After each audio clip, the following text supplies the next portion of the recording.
Um, Once again, I am truly humbled, honored, et cetera, to be hosting this dinner and moderating the panel. It's been a long time since I was a graduate student here, but it's frankly not since then that I've been surrounded by such intellectual horsepower and academic achievement. We've got a number of panelists, and they're all incredibly outstanding in their respective fields. And you know, what's sort of best and what's, you know, sort of nice, at least for somebody like myself, is to recognize that they're using these world-class talents for the public good. And you know, that's what we learn about in the policy school, how to maximize social good. Their combined expertise covers some of the most urgent issues that are going to be facing President-elect Obama.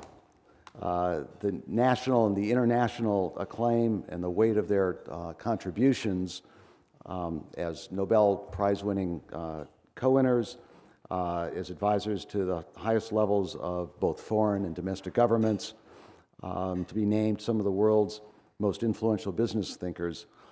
The fact that we have all of these folks together in one room, and frankly, more importantly, all together in one school is truly extraordinary. I mean, and I'll kind of repeat it, because it's so unusual to have folks like this, of this caliber, with this kind of recognition and acclaim, all housed within one school. And it's not as though it's a 500-person institution. This is a small school that really caters to its students. So we are really, really fortunate. I'm going to avoid, you know, injecting my personal views on, you know, questionable bailouts, on the desperate need for alternative energy, simple tax systems, and more transparent mortgages and financial industries and the like. And instead, what I want to do is try to maximize the time that we have with each of our professors here. We've got limited time. We're going to have 10 minutes for each speaker. And so we're only going to be scratching the surface of what these folks can tell you and inform you with. And we're only going to be able to touch a few different policy areas as well. Indeed, for certain of our speakers, 10 minutes is barely going to be enough to get a sentence out, much less a paragraph. You each know who you are, but if we can stay on schedule, we'll have some time for some spirited discussion, not only amongst the panelists, but with you, our audience. Let's begin with John Quigley, who's been our interim dean. By the way, you've got much more extensive biographies in the materials that you've been given. And I'll just mention that recently John sponsored a symposium on the mortgage crisis that featured our chairman of the Fed and the president and of the Federal Reserve Bank in San Francisco. And in the past few weeks, he's also advised a number of senior officials in the current administration and the incoming Obama administration as well on mortgage policy and also on the liquidity of the financial markets. So I think we'll have some fairly interesting comments here.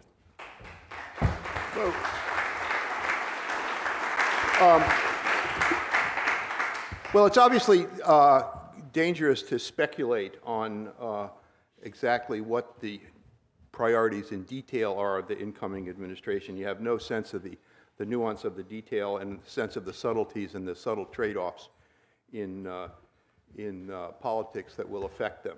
But it is nevertheless clear that the important problem facing the new administration is the economy, which has been in free fall since September. We've been in a recession for the past year. It's now the third longest recession since 1945. It was announced today that 250,000 jobs were lost in November. The loss of jobs has been accelerating. We're in a recession for a year, and there's no sense that we're near the bottom. There are no indicators that suggest that we are, that there's a light at the end of the tunnel. What we know unequivocally is that Obama has chosen an extremely capable team to lead and to formulate economic policy. So far, 7 senior officials have been announced. 5 of them are professional economists, all of whom have distinguished scientific qualifications: Austin Goolsbee, Peter Orszag, Christina Romer, Larry Summers, and Paul Volcker. Goolsbee, Romer, Summers, and Volcker are sort of academics and scientists by background, but of course Summers is well known, much better known for being Secretary of the Treasury, and Volcker as the guy who got rid of a decade of stagflation at the end of the 1970s. Orzagha is also an economist better known for his role in government, head of the CBO than for his academic affiliations and exploits, but he's a real expert on health. He's a member of the Institute of Medicine, part of the National Academies, so he's board certified, that's for sure. Now, beyond these five, Tim Geithner will be the chief executive leading this crowd, the Secretary of the Treasury, and Melanie Barnes, director of the National Policy Council. Geithner is an experienced manager, public official, financial analyst. He's had important roles at the IMF, Deputy Secretary of the Treasury, until quite recently, President of the Federal Reserve Bank of New York. He's got the kind of background that we see and we like to see in our MPP students. In fact, he was an MPP student. He unfortunately went to Hopkins, but he's got exactly those kind of traits that we like to think that we instill in MPP students in general. Barnes is a lawyer, chief counsel to the House Judiciary Subcommittee, counsel to Edward Kennedy. I guess the most important things to notice about this group is that it absolutely reeks of competence and self-confidence. And the second thing is that they're all mainstream individuals and mainstream actors, and that's reassuring to many people. This is all quite important in large part because the program that they have to implement has to be quite ambitious and quite bold, and it's very risky. There's three sort of parts to this program, moving parts, or so it appears from the safety of a long distance. What's part one? It's the social safety net, or what used to be called automatic stabilizers. These are direct transfers to persons to help them manage the loss of jobs, the loss of income, the loss of wealth. The components of this part of this policy include extensions of eligibility for unemployment insurance, portability, increasing the portability of unemployment insurance across state lines, extensions of eligibility for COBRA for people who are in between jobs or who have lost their jobs, expansions of food stamps. We now pay $4.15 a day for someone who's on food stamps. You could easily imagine doubling or tripling that.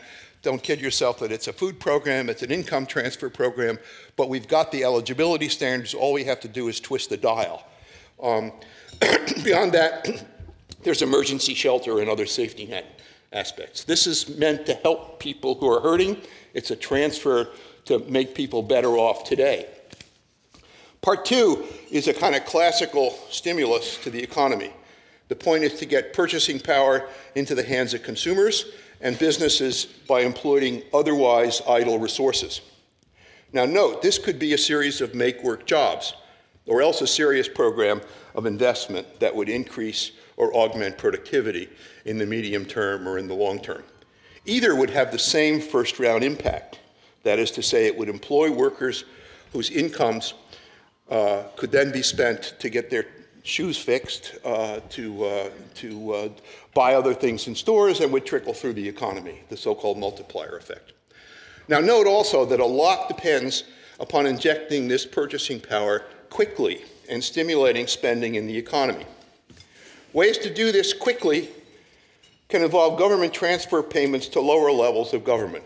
41 of the 50 states report, as of yesterday, difficulties in balancing their budgets this year. Transfer payments to state governments are relatively easy to figure out legislatively. We've got these guys called the Senate, and there's two from each state. Transfer payments to states are not going to end up in rainy day funds, but rather they're going to be spent on goods and services, and they're going to be spent as soon as they come in. Similarly, we've already fought over the allocation of funds to community development block grant programs. In fact, we fought over it twice. We now have a formula for disbursement of funds from the federal treasury to local governments as well. So we don't need to refight this if we want to augment funding. We simply twist the dial, and the hard-strapped cities will certainly spend these resources. There's not a chance in the world that any of these resources will be saved. It'll all go directly into consumption. Now, a closely related issue is the implementation of tax policy. Fulfillment of the campaign pledge to reduce taxes on 50% of all Americans would increase purchasing power. But the effect of this on spending, except at the very bottom of the income distribution, is dubious. Remember the tax rebate checks that went out a year ago? Not much happened. Now, at the very high end of the distribution, something might happen, but this may be exactly the wrong time to increase taxes on any households. And also, these tax reductions at the high end are due to expire anyway in a year, and there's something that might be quite fitting about using the trick and the ruse of the Bush administration in rolling these back for a 10-year period to inexorably increase them after it's over. Part 3 provides specific carrots, sticks, or regulations to change some outcomes. One conspicuous example is housing.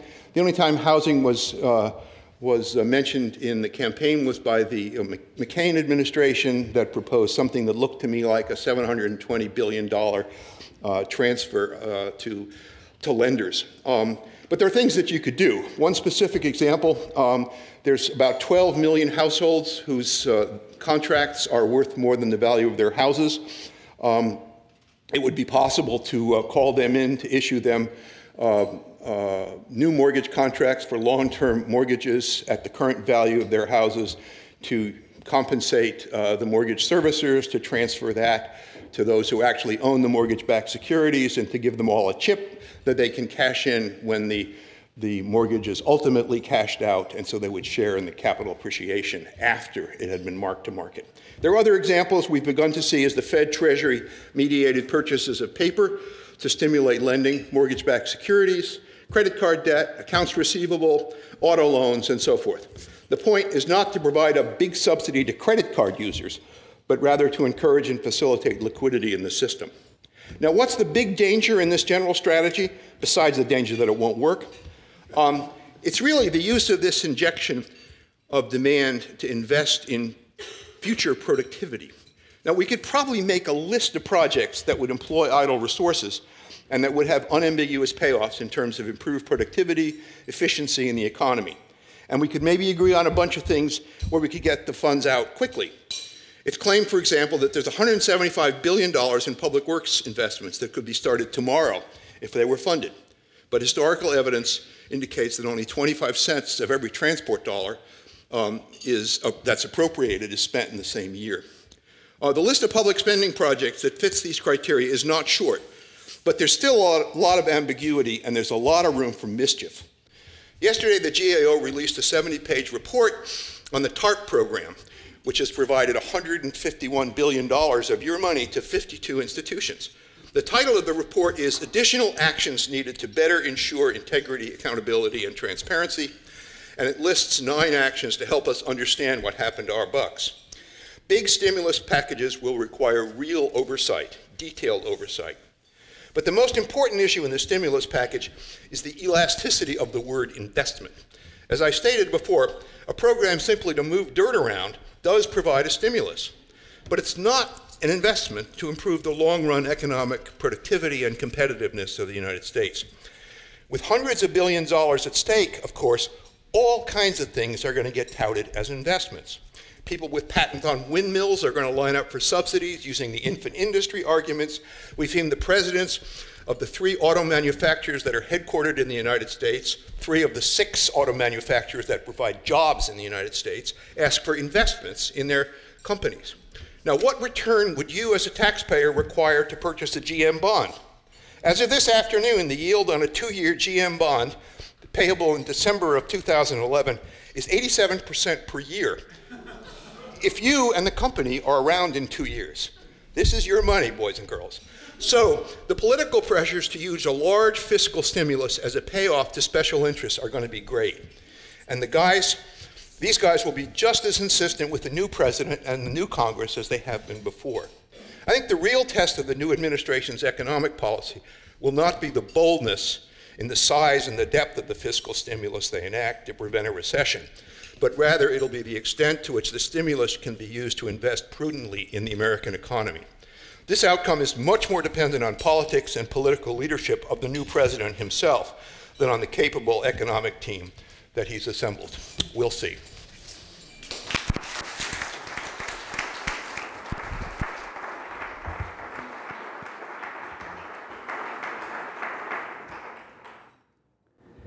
Next, we're going to hear from Professor Henry Brady, who you all know we're going to be seeing a lot more of at the school over the coming years. Henry has appeared in a number of nightly news reports and shows leading up to the November 4th election. Undoubtedly, you've seen him on those various shows. Today, he is advising the Federal Election Assistance Commission on how to ensure the integrity of registration and other voting practices. He recently made recommendations to the Federal Advisory Committee on Cyber Infrastructure on how the federal government can best use the power of supercomputers and supersized data sets for policymaking, a relatively new area for political scientists.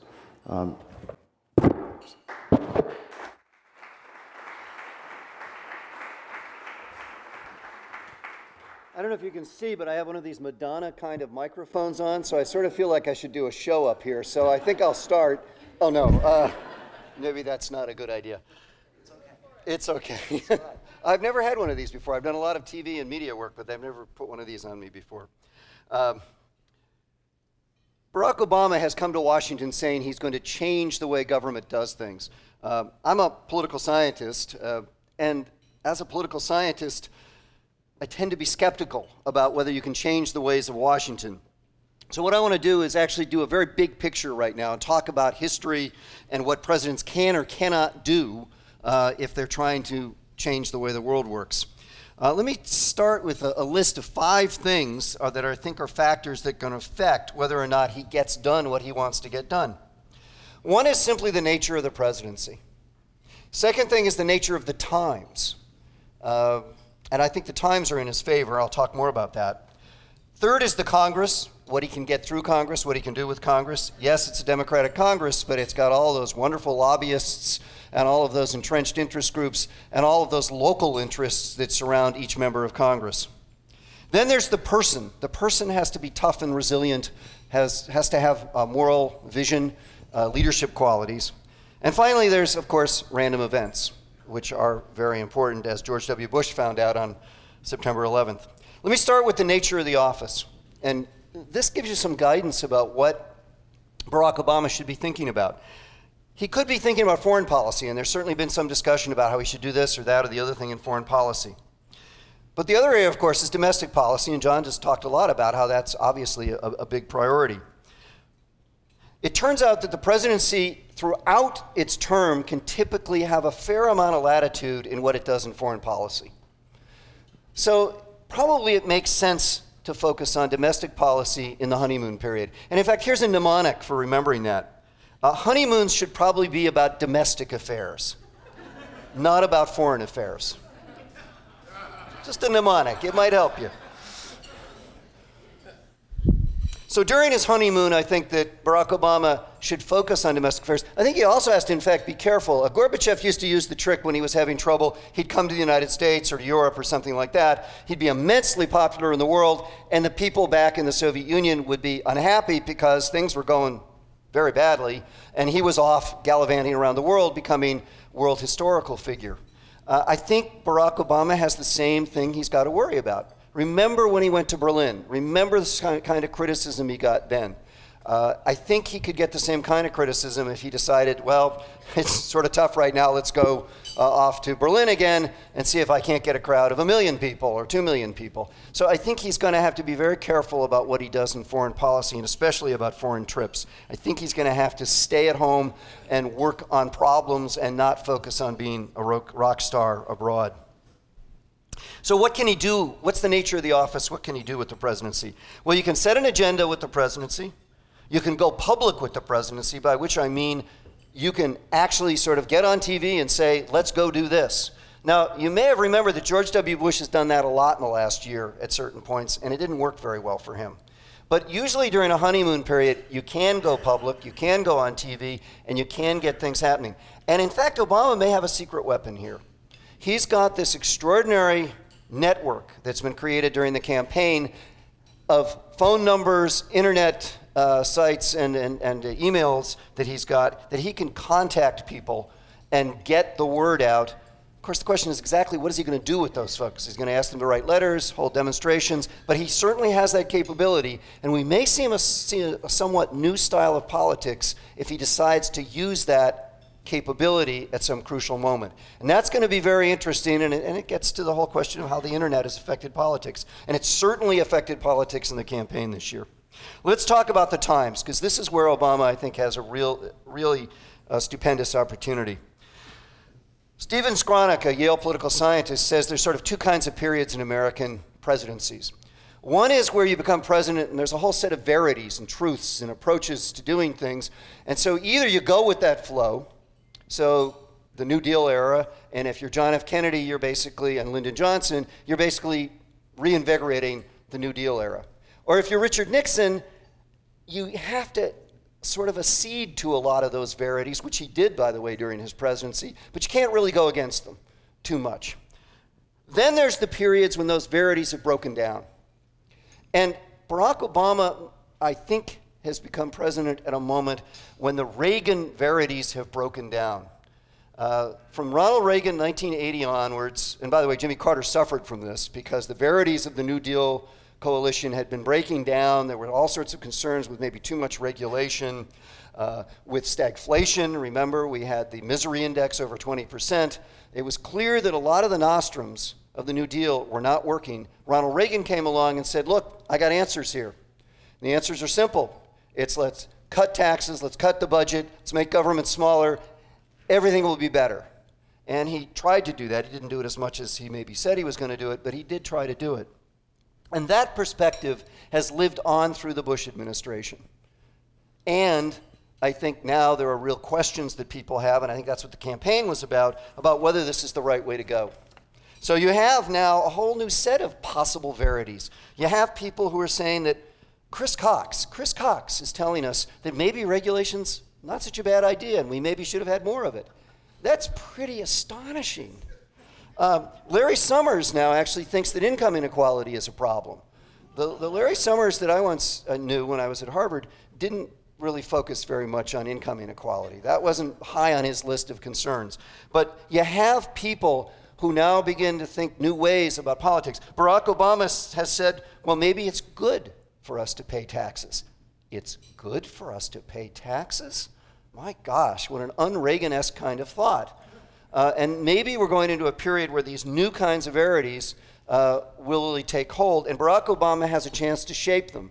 Another possible new verity would be that, well, government can do things, government should do things, government should invest in a stimulus package, but as John just said, the real challenge will be to make sure that this money is used at least somewhat well and not too badly.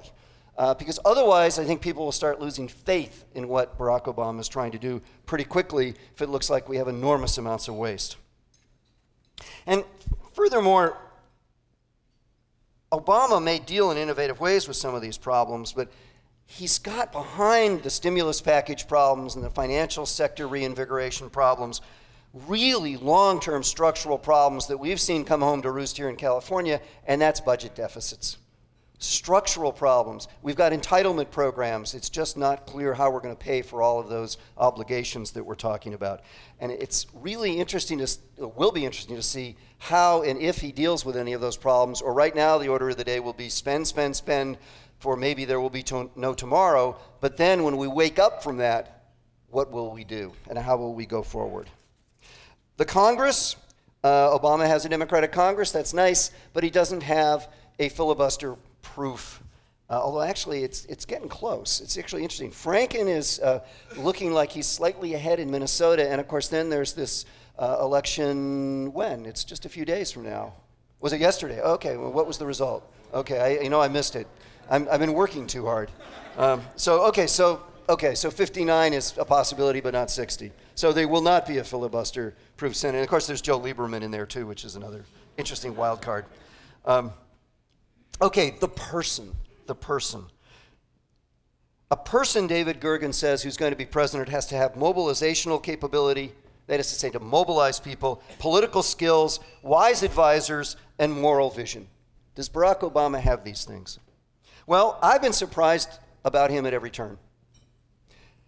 At first I worried he was Gary Hart with new ideas, but really not very deep in terms of really being able to put together an electoral coalition that could win even a nomination. Well, he won the nomination. Then I worried, just looking at him, that, well, maybe he's really George McGovern. Okay, he won the nomination, he was clever about that, as George McGovern was in '72, but he's not going to win the election. Well, he won the election. So he has the ability to mobilize people, and quite astonishingly so, quite amazingly so. Now I'm worried, could he be Jimmy Carter, who won the election in '76, and was very bright, and was a guy with some new ideas and wanted to change the way Washington did business, but fell flat on his face because he brought together a not very good cabinet, a group of advisors from Georgia who weren't well schooled in the ways of Washington. Well, look at the last few weeks. Barack Obama's actually put together a pretty extraordinary group of people, and it looks like, unlike Jimmy Carter, he's going to try to make sure he has people around him who are schooled in the ways of Washington. So here's where I am now. Maybe he's like John F. Kennedy. Maybe. I'm not talking about the horrible part. I'm talking about the guy who had, the horrible part being, of course, the assassination. I'm talking about the guy who did have a vision of let's get the country moving again, which was his theme in 1960, put together a very powerful and interesting cabinet, but nevertheless had the Bay of Pigs within the first 100 days. So I'm sorry, I just keep sounding like I'm worried, but yeah, I mean, the guy doesn't have that much experience. Let's face it, that's just true about him. So he maybe has an ability to mobilize people. He maybe has some kind of general vision about getting the country moving again. It's not clear to me yet what his real vision is in terms of how to change the country. Ronald Reagan actually did all these things, won the nomination, won the election, became president, and was a successful president because he had a vision of where the country should go. And he implemented that vision to a large degree. It's not clear whether Barack Obama can do that, and that's the real test ahead for him. I'm both pleased and worried by the fact that he may be the first public policy president.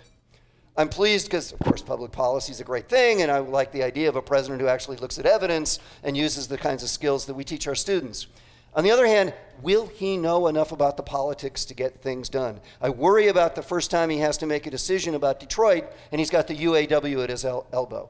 And if he's deciding that, well, maybe it's not a great idea, as John maybe, I think, implied, to bail out the car companies in Detroit, but the UAW says, no way, you're going to do that. And then he's going to have to make decisions like, does he put the money on Detroit, which will make UAW happy, or does he put the money on the state governments, which will make another constituency, AFSCME, the American Federation of State, County, Municipal Employees.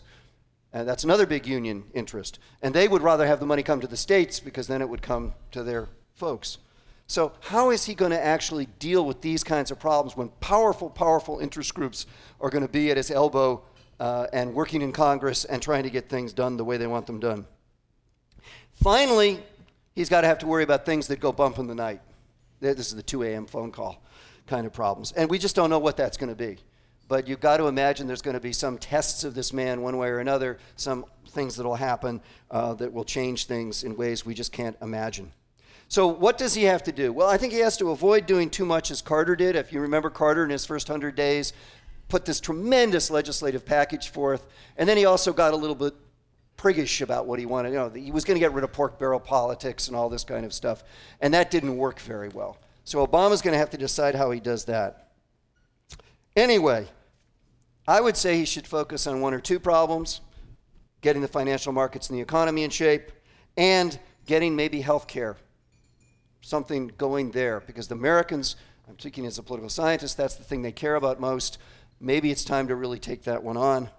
But that will leave a whole lot of other issues untouched: foreign policy, entitlements, immigration, rebuilding the U.S. scientific and educational capability, global warming and the environment, and many other things. So he's going to have to make some hard choices, but he really cannot do it all. And it's not even clear he can do any of it, given the way Washington works.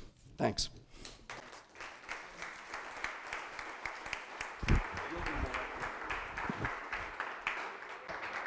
Thanks, Henry. Professor Dan Kamen was most recently featured on PBS Frontline along with his Renewable and Appropriate Energy Lab. And this was a special 2-hour presentation entitled Heat. He's also the host of Ecopolis, can't even say it, Ecopolis, which is a 6-part documentary on the cities of the future, and which premieres actually tonight on the Discovery Channel. We've missed it, so please do not leave your seats, please. As a member of the Intergovernmental Climate Change Committee, he also shared the Nobel Prize with Al Gore, and I urge you all actually to read that major report. In any case, Dan has also been helpful to a number of us here. He's sat on committees, spoken at the National Venture Capital Association, sat on a panel with me, and has been a good friend.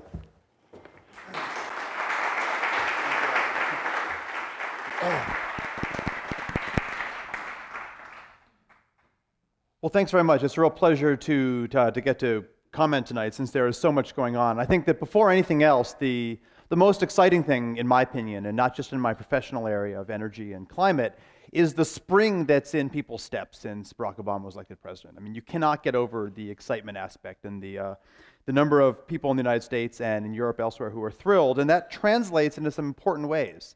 There are things that are happening now that I actually, you know, our faculty meetings are fun because I'm going to disagree with Henry on almost every point in terms of the perspective, because I think actually not only is Barack Obama coming into the presidency at an amazing time, but there is real vision and real substance in the things that he's talking about on energy and climate.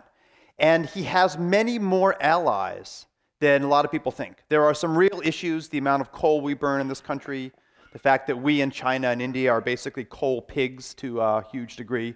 But there's a remarkable setup out there, and you don't have to go very far to find already in this man's presidency documents that I believe will be historically critically important, and they're massively clear and insightful. So the document that most of my students read like this while I'm lecturing is, of course, The Onion. And The Onion had a critical feature that Barack Obama has set off a Washington, D.C. scandal by actually using verbs, nouns, adjectives, and pronouns that agree with each other. And it's stunning. And how could you possibly, that's a total break from the last 8 years.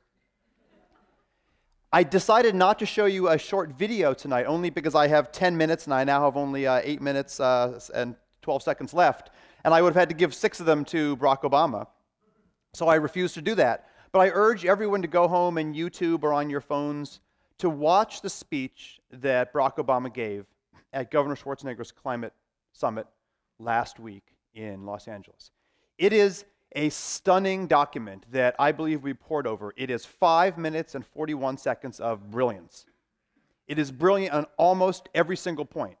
There is one minor footnote that is not brilliant, but he basically said in short order to a standing room only standing crowd applauding him the whole time while he was doing it by video, his promises on the campaign trail over energy are not campaign trail promises. They are things he's going to do. He reiterated the 10-year, $150 billion program on energy, which everyone who works in the field recognizes is a down payment, not the full solution, but it's a critical start. He said it during this interim transition period. He reiterated that the United States is going to reinvest, and part of the first stimulus package bill that we know is moving the pipeline now has language in it to spend money right away, and the comments we heard from John about how it's hard to spend that money quickly is true, but he's putting a great deal of effort, and the economic team is very powerful in thinking through how to spend as much possible right away to get to that 2.5 million either new jobs or retained jobs, a great many of them in the energy area. Because the one area where all politicians across the spectrum agreed during this campaign was that investing in clean energy jobs, green-collar jobs, etc., is good business. And it's one of the areas where you can spend money and actually see it go out the door effectively right away. Because we can all weatherize our homes, businesses, etc., save money. It's a mantra that California and Mike Peavy here has championed for years, and it's rarely done. And in California, despite lots of effort and lots of really great pieces, it's still somewhat chaotic, so there's a lot to do. He reiterated he's going to spend money on this right away. During January, February, that bill will come forward, and it's going to put some of the wind in those sails. And he also said another critical thing, and that is that the the U.S. is going to engage aggressively and actively in the climate change negotiations right away. And his statement, I mean, I urge you all to watch it because it's really brilliant. He basically said, we need to get on this path, we need to do it, and it's good business. And that breaks a whole bunch of traditions about mealy-mouthing this issue for a long time. And he didn't just say it in the campaign and then reiterate it in a soft way in the statement to governors. He said it in a very powerful way. So there's some really important things happening on this front. And for all of the talk about how things had been moving fairly quickly in Europe on climate legislation and how Germany and Denmark and Portugal are these remarkable leaders, and they are doing some neat steps, but Europe is largely stalling right now in this area. The amount of backsliding in Europe in terms of not having the guts to make their climate, their plan, their cap and trade program apply to the whole economy. That's a major issue. If you want to reduce greenhouse gas emissions, you don't do it by picking one sector alone, stationary power plants, and focusing there. If you believe in the market, you'd better use the ability to look at vehicles and food miles and all these things. And Europe chickened out. And that's why the last points I want to make are what Senator Obama has said he wants to do and what the opportunities are. The big, hard, heavy lifting on the energy front is going to be how do we finally put a price on pollution. We all talk about it, academic circles, it's easy to say it, but doing it's a whole other story. Thankfully, there's a new landscape that doesn't get mentioned all the time that makes things much more amenable. Now, I don't pretend to know which of the competing plans is going to win. The so-called cap and trade is certainly in the lead, but there's a strong sentiment that we would do better in a lot of ways if we used the tax word, and of course tax is almost a four-letter word, so we don't use it very often, and it may lose out. But there's a real debate going on about is cap and trade really a foregone conclusion, or will we find ways to tax pollution in ways that, in some ways, may be more effective not only domestically, but also in terms of international trade. And it's important because we can't solve climate change just in Berkeley, just in California, just in the United States. It's got to be a bigger picture. This is a president-elect who gets it on that front. In the United States, a majority of states have already passed their own clean energy obligations, so-called RPSs. California has one of the best ones. Mike has been instrumental in getting parts of it through. And California is aggressively moving ahead towards even higher levels. California is part of a regional cooperative, the Western Climate Initiative, that's going to look at some key solutions and become a model. There's already a model in New England that is okay, but suffers from some of the same problems that Europe suffers from. And there's a neat new emerging body of climate leaders in the Midwest. So President Obama, which feels great to say, by the way, comes in with already some big regional experiments doing some heavy lifting. Majority of states are already in this area, are already moving in this area. And Europe has now recognized that they are backsliding in a number of ways. They've done a number of things, a lot of key companies are there, but they need a new push. And so it's not that the president has to come in and somehow regain through a long process the respect that we lost, rightfully so, over the last 8 years. And I would actually argue longer still, because on energy and climate, we've been rudderless for a much longer than just 8 years. President Carter was the last president to put forward a coherent energy plan, and for the reasons you heard, he could not carry it out, and that plan did not have the climate element. So there was a number of features, in addition to these political ones, which are why it did not work fully. But it had many of the right elements.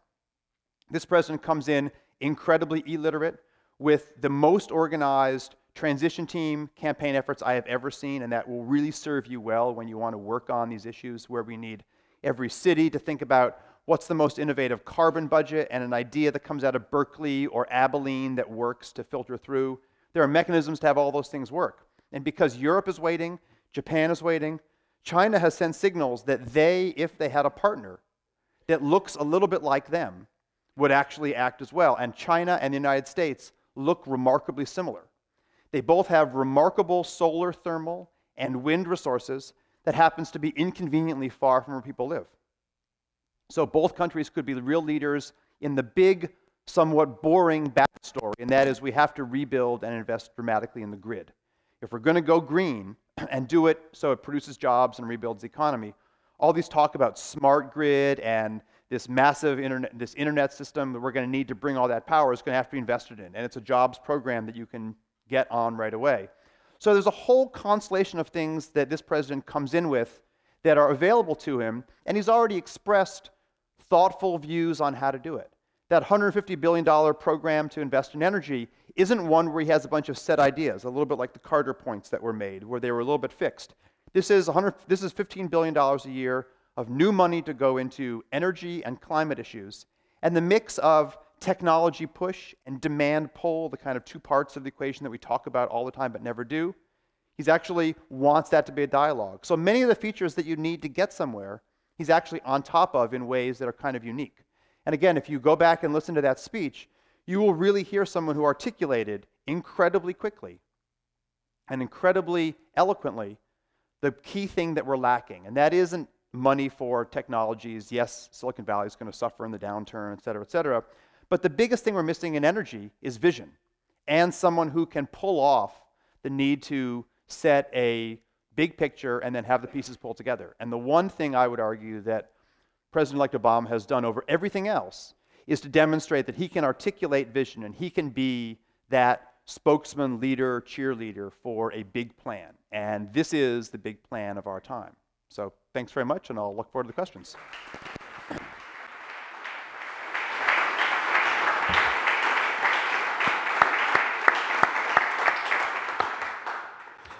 Finally, Professor Robert Reich needs very little introduction. He's an economic advisor to President-elect Obama's transition team, and importantly and impressively, he made Time Magazine's recent Dream Team of the all-time 10 best cabinet advisors, which is quite an honor.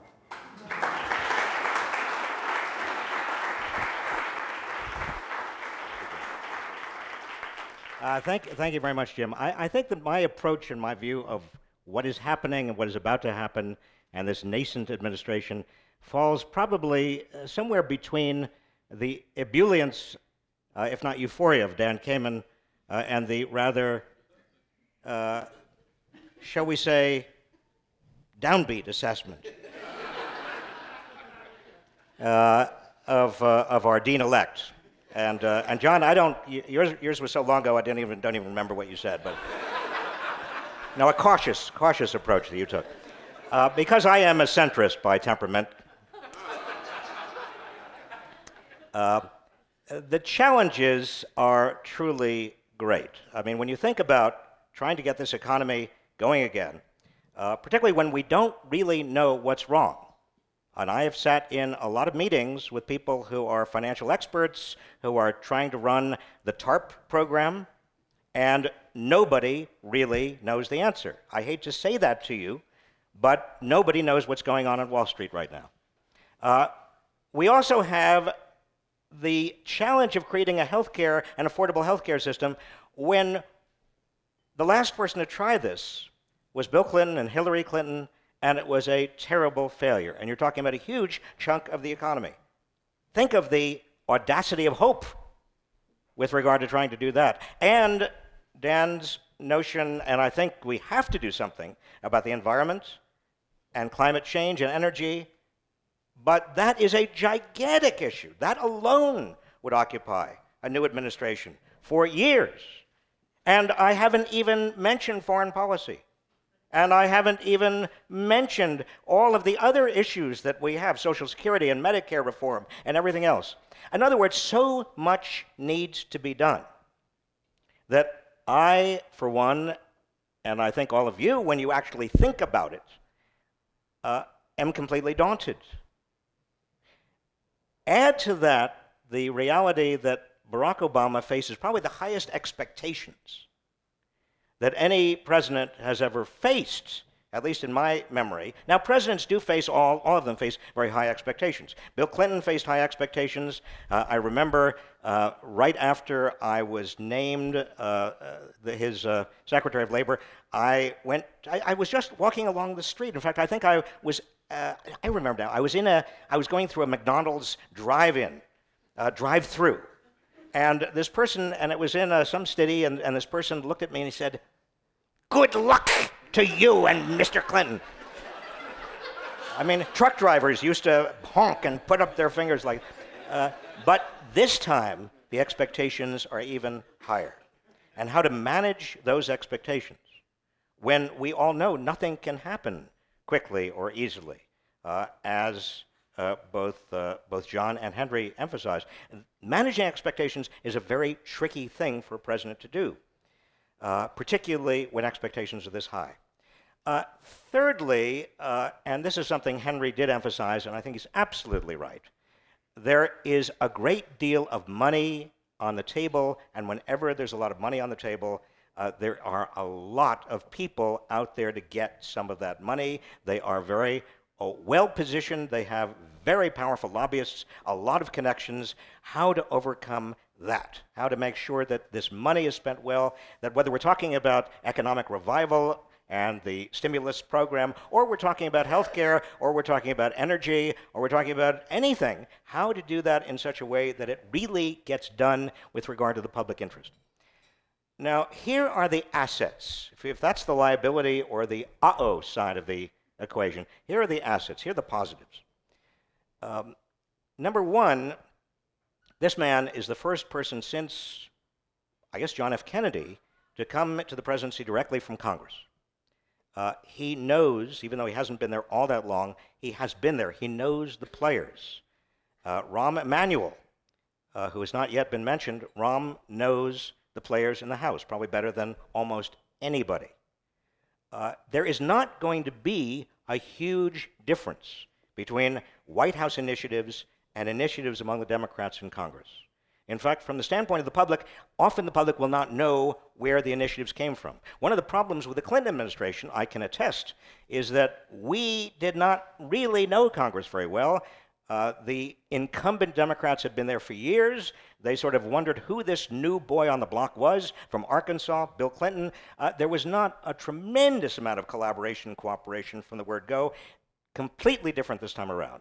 In fact, right now, in Congress, among the Democrats, there are working groups working on climate change and energy, working on an economic stimulus plan, working on health care. There is a lot of momentum already in Congress. And that is not just the Democrats. There are some Republicans involved as well. Another piece of good news is that, as John did emphasize, this is a terrific team. These are people who are pragmatic. I know them well. I've worked with most of them. They don't carry around preconceived notions about anything. They share the president's values, or the president-elect's values, I should say, and those values are very much about improving the lives of ordinary people, not trickle-down economics, but bottom-up economics. He is very concerned about this issue that we've skirted around, but really underlies healthcare and the environment and getting the economy going again, and that is widening inequality. In conversations with him again and again, he has mentioned it. Number three, the talents of Barack Obama himself should not be underestimated. As has been said, he ran a fabulous campaign. Presidents often in the White House replicate the kind of campaign they ran. Bill Clinton ran a winning campaign, but Bill Clinton's campaign was a little bit of a roller coaster ride, if some of you may remember, some of you with historical memories of what that campaign was like. Well, Bill Clinton's White House was a little bit of a roller coaster ride as well. And you could see, you can almost chart almost every president's White House resembles their campaign because they are the manager-in-chief, or if they're not the manager-in-chief, they hire people very much like the people they hired to run their campaigns. Barack Obama is a terrific manager. And let me just say one other thing of a personal nature, because 3 days after the election, I was very privileged to be invited to a meeting with him in Chicago, and there were about 15, 16 people there, and we were all standing around before he walked in, kind of wondering exactly what we were going to say and exactly how we could be most helpful to him on economic policy. He came into the room with the Vice President-elect, and he came toward each of us and shook our hands. He got to me, and as he was coming toward me, I looked at him, and in a flash, I said to myself, here is a black man.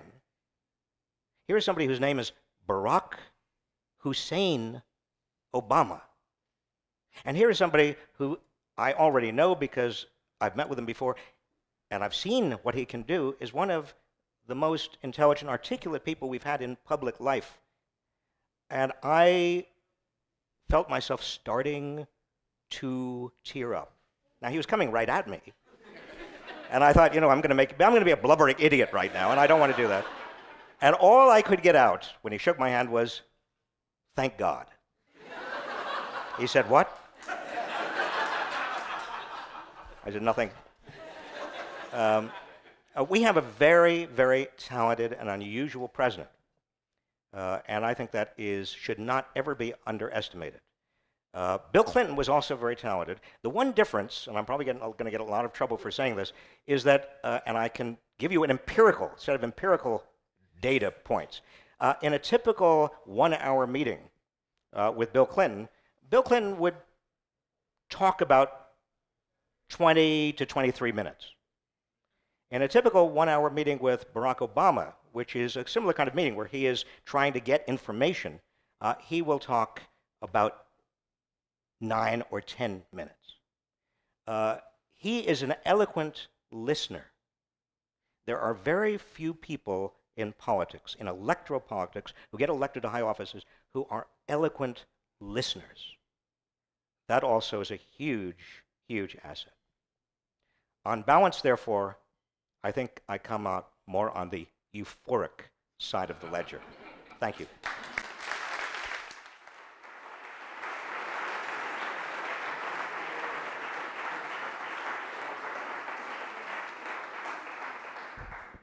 Now we can take questions from the floor, or would any of our panelists like to question one another? Or both?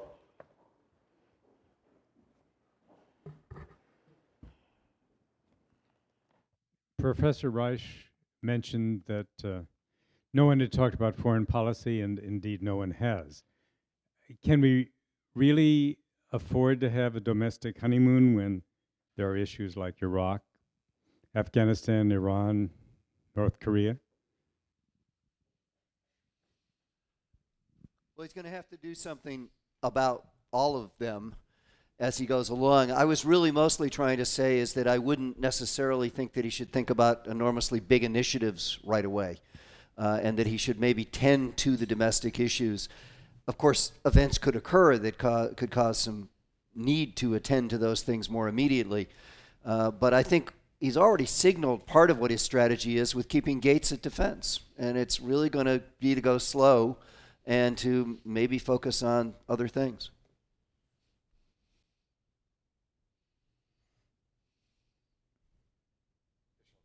No questions? Don't you want to ask the Obama groupies with more questions? So I cheated. I called some of my colleagues ahead of time. I'm sorry, go ahead. Would anybody care to venture into the area of how to go about dealing with the auto industry? John. I think we have a bankruptcy law and a bankruptcy code that works pretty well. And I think that to a first approximation, whether these automobiles are built by companies that are located in Detroit or companies that are located in South Carolina or Tennessee, is a disruption, and it is costly, but there are efficiencies to be gained, and the long-run health of the United States does not depend on having a particular kind of domestic automobile industry. We will have a domestic automobile industry. The BMW of America is headquartered in South Carolina, and they seem to do pretty well. You can buy a Series 5 for about $45,000 that gets 30 miles to the gallon. You want to get a Cadillac, you pay $55,000 and you get 9.2 miles to the gallon. Okay, so I mean that's capitalism. So I don't have a lot of difficulty with seeing that this could be reorganized painfully but efficiently. Let me just build on what John said. I think the outcome here is going to be very similar to the Chrysler bailout of the early 1980s. And again, some of you historians will remember it did resemble Chapter 11. It was not a Chapter 11 bankruptcy, but it was Chapter 11 in the sense that every stakeholder, from the UAW through management, through creditors and shareholders, had to sacrifice substantially before the public would put up some money. And the notion there was that you had to have enough money in the pot to restructure Chrysler. I think we're going to see a combination of, in effect, Chapter 11 bankruptcy and some public money. Should the three companies be treated similarly? Or does one look at actually whether or not they have brand recognition and the possibility of actually surviving post-bankruptcy? My prediction on whether the three companies will be treated is that the three companies ultimately will be treated differently. That GM is the basket case and has a lot of political clout and something needs to be done. At least that's the view in Washington, although the polling is showing that Americans by 2 to 1 don't think much should be done. Ford is going to survive. In fact, even today, Ford said it was close to, it didn't really need the money. Well, anybody who publicly says we're almost fine is not going to get any money. And Chrysler continues to be, well, it's privately owned. There's no way that those books are going to be sufficiently open to enhance public trust to the extent it's going to get any money.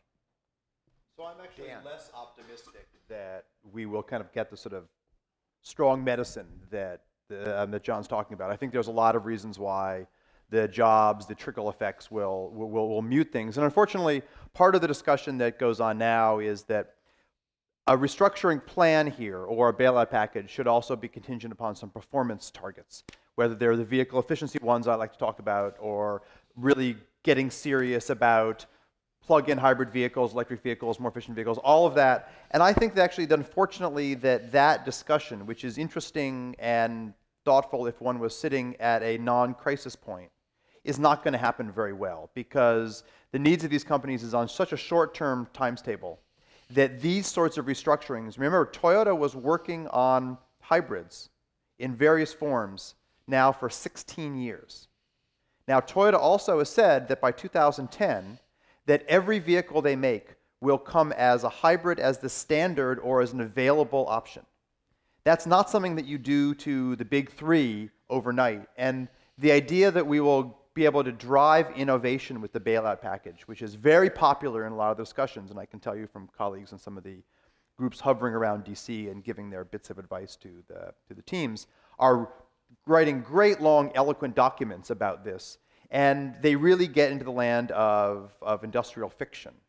And that's a real problem here, because what one does in the short term probably can't be combined with this, but a lot of the people who are trying to offer advice are coupling them. And so the point that Bob said is something really critical. Thank goodness that the core economic team that's been assembled is quite smart, because I think they will be able to cut away a lot of this chaff that they're being bombarded with, which really doesn't get at what is the Detroit that we want versus the one that we're going to have to live with that comes out of this process. Just one final observation. I looked at the betting site on cabinet positions this afternoon, and Dave Bonnier has a 62% probability of being selected as Secretary of Labor. You think if he's Secretary of Labor, there's not going to be some kind of bailout for these guys? Give me a break.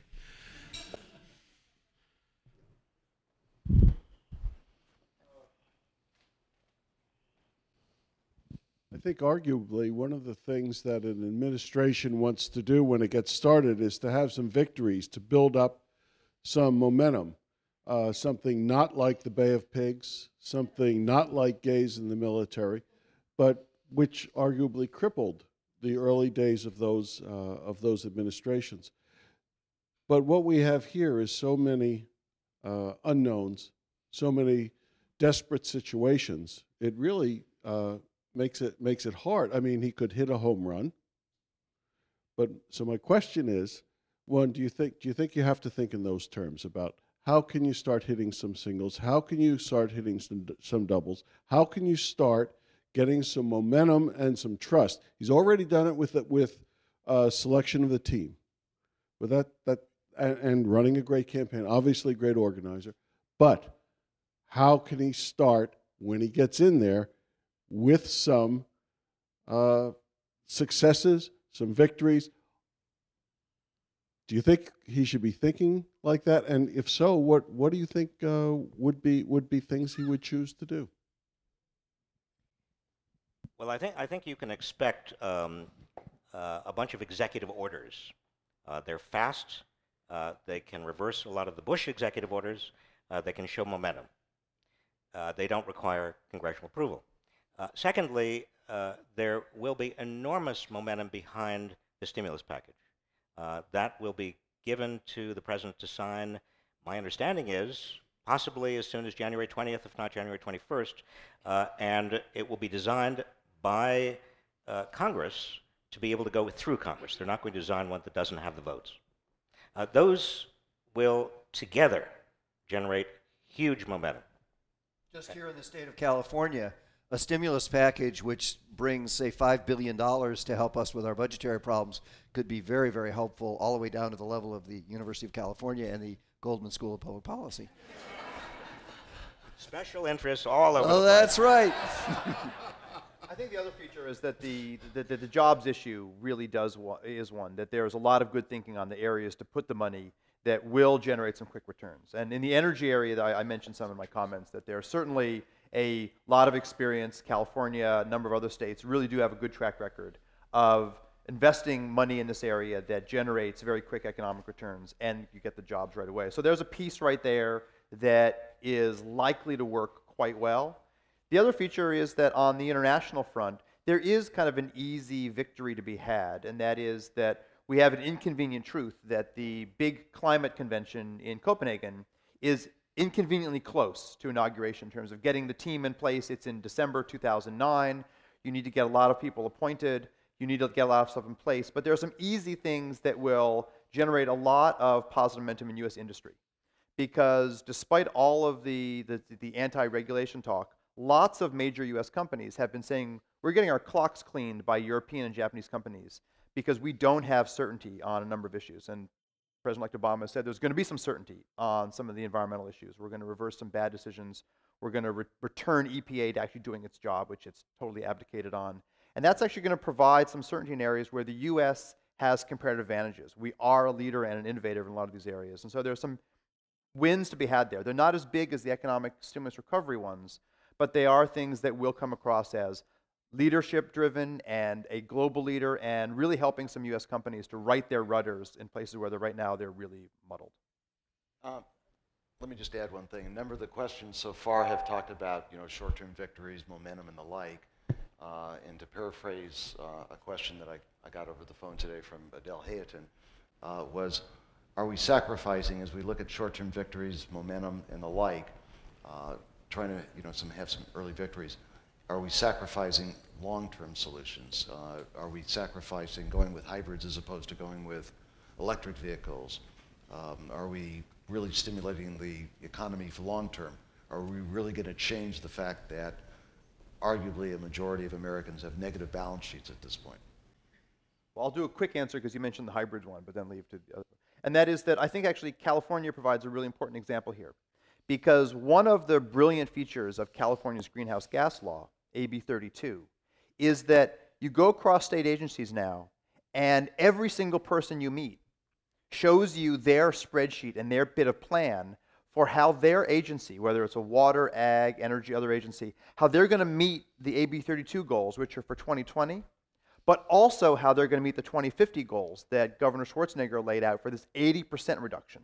So vision actually is something that's in pretty good supply in a place like California that's laid out a plan, and the Obama plan on energy and climate is actually the same as the California targets. So, and I just want to just highlight why that's important. You go to any ministry in Canada today, they've signed the Kyoto Protocol, they said they're committed to reductions, and the first thing every single Canadian official tells you is, we messed up. We're not going to meet our targets. So the ability to talk about midterm and long-term targets that are coherent is something that this president-elect has picked up on his own or from discussing with people like Governor Schwarzenegger and others who have actually laid out interim goals that lead to long-term goals. So I think that at least in the environment area, there's actually a good trajectory. In other areas, as you heard, people don't know exactly what to do with the economic problems. It's less clear. But this one has kind of a built-in vision. Garrett. Sorry, or Steve. While he's getting the mic, I just would say, though, that it is worrisome that we're throwing so much money at these problems right now and where that's going to leave us, as I said, when we wake up and we wonder what we're going to do about some of these other longer-term problems, deficits and so forth. So, but maybe the only choice is to shovel out the money right now. Go ahead, sorry, Gary. So I want to ask the flip side of the easy early wins. I remember at the inaugural of Clinton thinking to myself that, well, if they get it right on health care and blow it on everything else, this administration will be a success. And if they don't, it won't, no matter what. And I'm curious what you think is the same for this administration. What is the thing they need to get right in order for it to be a success, even if they don't succeed at a lot of the other things that you're talking about? I think we have to avoid the Great Depression. I mean, I don't think,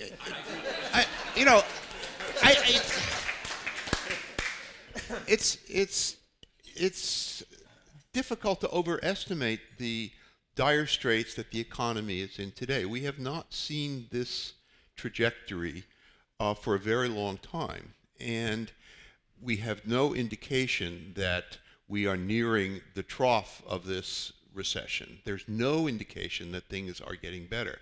This is a very dire set of circumstances, and if there is a time to throw money at problems, if there is a time to print money and to invest and to use that wisely to invest in our economy, this is it.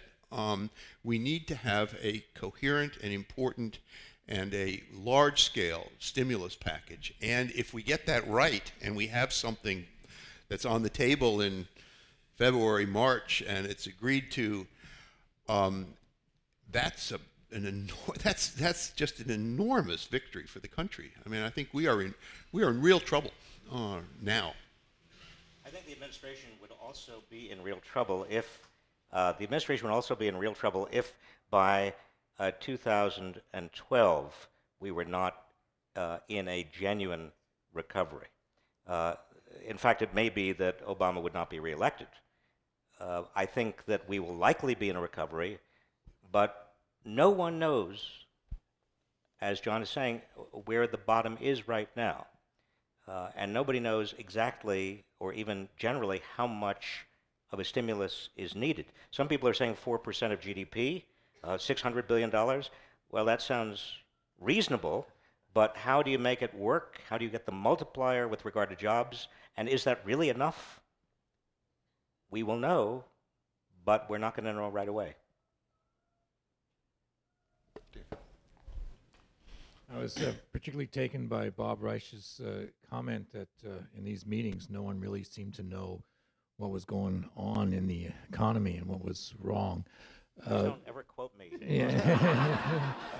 So I think that it's sort of been understood that we've had over the last 8 or more years a low wage, high consumption, high profit, low investment economy. And given those standard parameters, do you see that Obama and the transition team understand that and will try to restructure the economy so that we don't have low wages, we have high wages, or we're going to keep the wages low and go for high investment, which will come out of the government, because obviously the private sector with its high profits has failed us in that regard, at least so far. And they've just had these Ponzi schemes, which then end up with bubble crashes. Are you asking me? Yeah. Yes, you and anyone else. Steve, I think that in truth there are at least two very different theories about what has happened and why it's happened. Both of them begin with the subprime mortgage crisis and the housing bubble. But they really come from very different positions. One view is that this is a liquidity crisis, and that it all has to do with a giant bubble, and the bubble explodes, and people have less wealth than they thought they did, housing prices spiraling downward, and that affects consumers, and the whole thing begins to slow down, and finally, and on top of that, you've got a lot of people on Wall Street scared because they don't know the underlying values of any of these securities that have been set out. I would say that's the majority view. That's scary enough, because we still don't know what the values of a lot of these securities are. There is a slightly different view, which is that this is really on the demand side. It's on the consumer side. that for years, median wages, median income has been rather stagnant, even though the economy has grown, and that consumers have sort of run out of coping mechanisms. The final coping mechanism was to go deeper and deeper into debt, and they used houses as piggy banks in terms of home equity loans and refinancing. But when the housing bubble burst, consumers really reached the end of their ropes, and there is no way to provide a replacement easily for that aggregate demand without raising consumer incomes. I mean, median incomes. That's a much harder, and I would say even harder challenge, if that view is correct.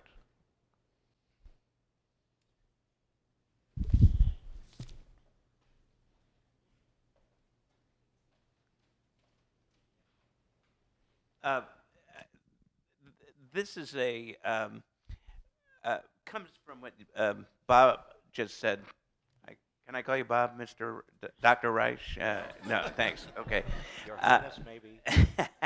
We're both short, so I figured I could get away with it. But anyway, what I wanted to say was this new law that we passed 3 years ago about credit cards, and the essence of the law was that if you ever got well again after your Chapter 7 bankruptcy, you would have to pay your credit card debt, whatever that was. That was the one thing that was not going to be forgiven.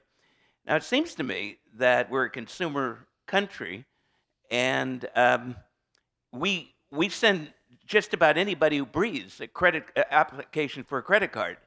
I mean, my son, while he was at Cal, had more credit than I did, and I was supporting him, you know. And do you think this administration will try and repeal that law, which is horribly unfair and totally is against what bankruptcy was meant to do, was to give somebody a new start? That's my question. You know, I think that probably is not high on the list of priority of things to do quickly. I think that there are suggestions about ways in which the bankruptcy law could be modified, and in particular, most of those suggestions have to do with the ways in which real property is treated and in which debts on real property are discharged. Credit cards may be a consideration as well, but I don't think that these are high on the agenda, high on the agenda for the first term at least.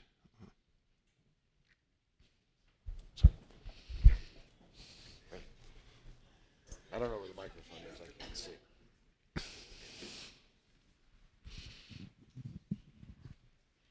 One of the things that strikes me about these bailouts, the frustration, is that we are rewarding greed and incompetence, and the money is not getting to the little guy or the little girl with the new idea and the new innovation.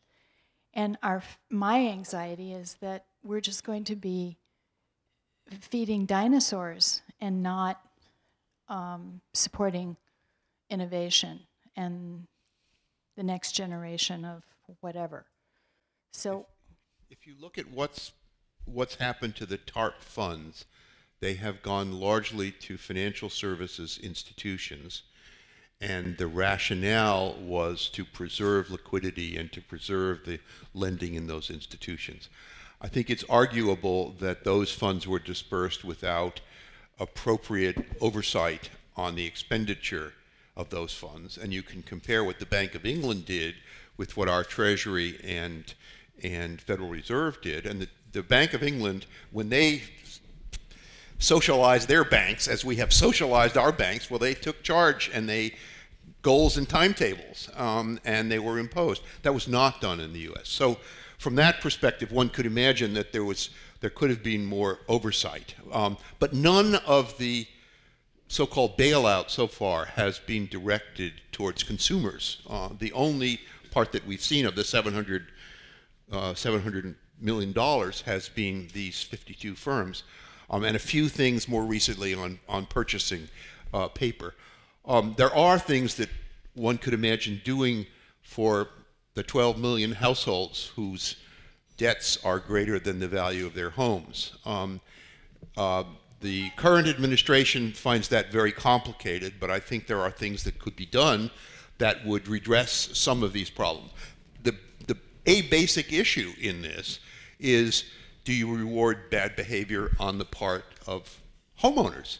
Suppose you have a policy that says you have to be 3 months behind in your payments before you can qualify for this refinance. Well, guess what's going to happen? So you need something that's immune from this moral hazard in order to do it. And the current administration has been reluctant to think in those terms. My expectation is that the incoming administration has thought very carefully about this issue, and part of the proposed package will be a resolution of this below water mortgage for all households who are in this position, not for those who have behaved badly. Well, I was actually thinking of the automobile industry in particular. I mean, here General Motors destroyed the public transportation system in LA, made us dependent on automobiles, killed the electric car, killed the talker, and we're going to reward them instead of the... I'm not going to reward No, but I meant... God! Not you particularly, but I think that's the frustration. Bob will. But the problem is the government's not necessarily very good at picking winners in this sort of situation. I mean, it seems to me the government's good at supporting basic research and development, and I know this is self-interest speaking again here, but it would be good if we maybe did double NSF's budget, the National Science Foundation, if we did try to reinvigorate some of our engineering education and engineering research in this country. That the government actually does pretty well. Although these will pay off slowly. And they're not going to pay off quickly. They're important, but they will pay off slowly. And maybe, but how do we encourage innovation more immediately? Prizes, maybe that's an approach. I don't know. It's the government's not good at that particular aspect of things. I mean, the government, I think, should not get into the prize business. I mean, so McCain had this $300 million for a better battery, and the terms of what won were completely vague. I mean, it was you know, on an energy basis, it was kind of a joke. Nice idea, but I actually think going back to something that President-elect Obama said is the right approach, and it's a little more balanced than the just basic research. I actually think that the lesson from 50 years of innovation policy is that if you want new entrants into the field, you actually can't just do what Vannevar Bush said, which is invest in basic science and applied will take care of itself. You actually have to build a pipeline where R&D has a market to go to. During the crisis, for example, in California, when we were talking about clean energy in 2001, we bought long in the dirty market. And the government here can't do that. If we want to bring new technologies along, we have to build market. That's not just going to be setting regulations and saying every state should have 20% green energy. It's actually going to be investing in building those markets. Japan did it. Japan, in the solar field, one small example, had an R&D program that was married to a deployment program, and it worked wonderfully. Now, they started off with very high electricity rates, so it was easy to bring this new one along. But I think we are going to have to play on the R&D, the technology push, and the demand pull side if we want innovation to happen. So I do think we're going to have a balance, and that's hard to do. One of the difficulties here, and it's a perennial difficulty, but it's going to be an even bigger difficulty the more money is on the table, is that industries that are not yet born, or technologies that are not yet developed, don't tend to have much lobbying clout. The industries that have a lot of lobbying clout and the technologies that have a lot of lobbying clout are the ones that are already here, that feel that they are entitled to be preserved and protected. In energy, I already can see the ethanol industry and the nuclear industry and the coal, touting so-called clean coal, I don't even know what that is, already organizing to get a big chunk of whatever money is available. Biomass, solar, wind, much smaller, not really visible on the lobbying radar screen. So how you overcome that, and this is something that Henry was emphasizing before, how you actually overcome that in your R&D policy and your commercialization policy is going to be a big challenge for this administration. Mike. First, just a very brief comment. If, Professor Reich, it turns out that the auto industry bailout is like the Chrysler one, will bought 25 or 30 years, and that would turn out well, I would think. relatively well. So, I mean, I have some hope. That's an encouraging comment you made. But more fundamentally, I'd like your comment and others on whether we're really going to make a significant difference, despite the euphoria of Dan Kamen here. We have Reuben Paulson, and I'd love to hear your comments on that to date, succeeded by Gittner. And is it really substantively different, or is it the same old pals taking care of the same old people?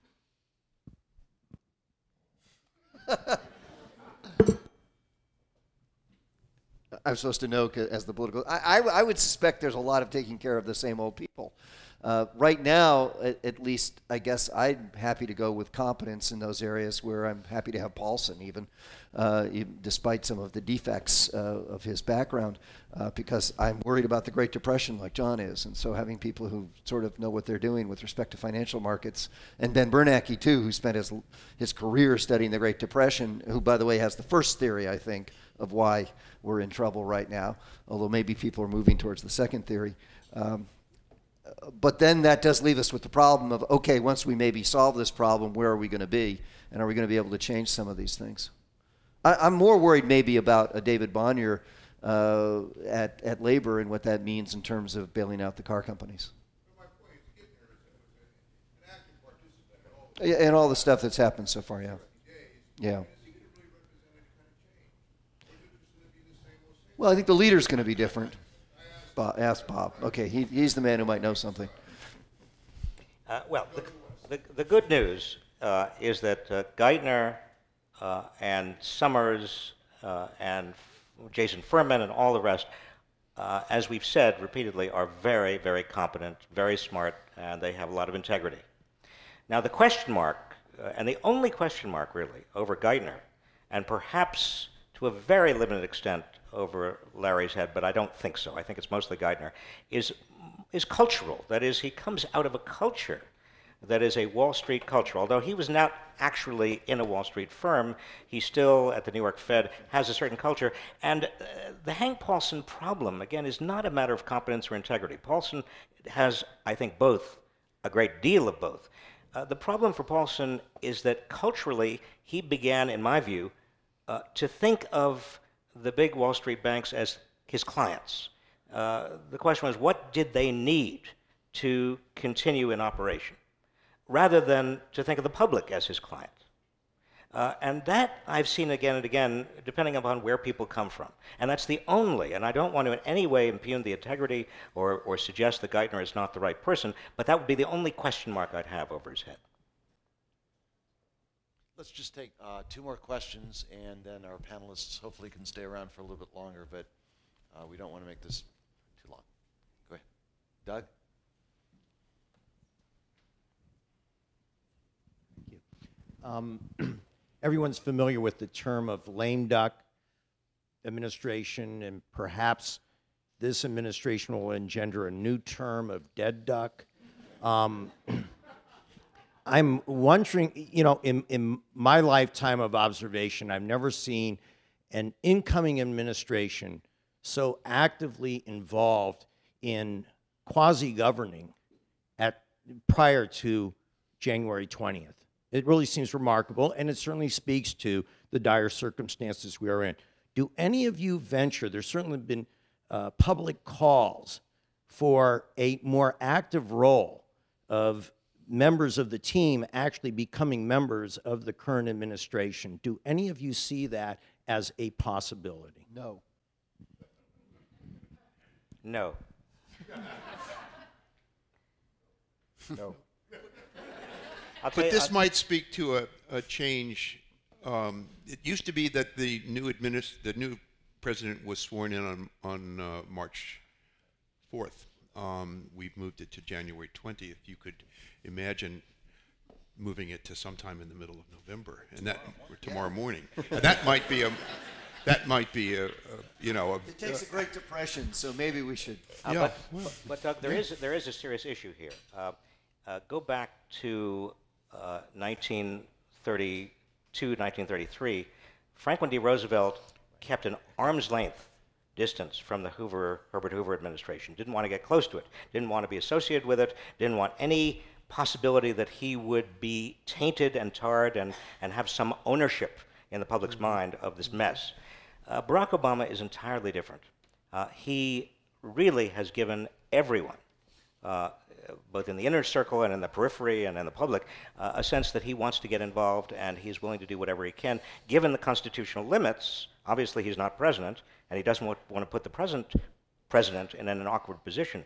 But naming his cabinet very early, or at least the key players, setting out a fairly concrete blueprint for where he wants to go, and appearing as often as he has in news conferences and on the television, is all about asserting leadership even before he has the authority to do so. And actually, the transition team is uniquely digging in real substantive ways. All of the transition teams in the various areas are really doing agency reviews and detailed stuff that some administrations have, some have never done, but some have done when they got in. And so there is a better handoff in a lot of ways going on now, where there's real knowledge transfer that I think actually speaks to the ability to get at these issues in an important way. People at the assistant secretary level in the current administration also seem quite willing and prepared to speak to people who are not in government yet about things that they are considering, which is, I think, a bit unusual. Last question.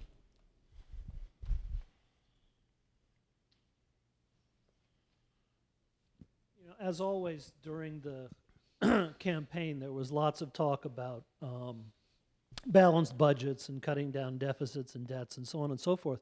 So the question is, do you think there's enough political capital to enact a stimulus package that is large enough? Or is it likely to be compromised downward because everybody's much more afraid of adding to the deficit and ultimately the debt?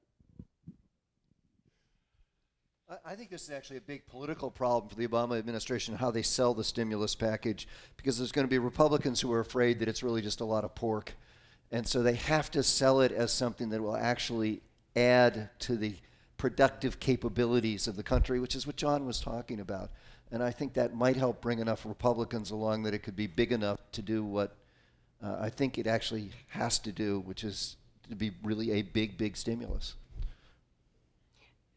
Don't forget, a lot of the new members of Congress, particularly on the Democratic side, are in marginal districts, very conservative districts. They call themselves blue dog Democrats. They are fiscally very, very conservative. They are going to have to be convinced, not only that these dollars are well spent, that they are public investments that have a real return on them, but that also over the course of the business cycle, that deficit, that huge deficit that is going to be created, can be, in some sense, repaid.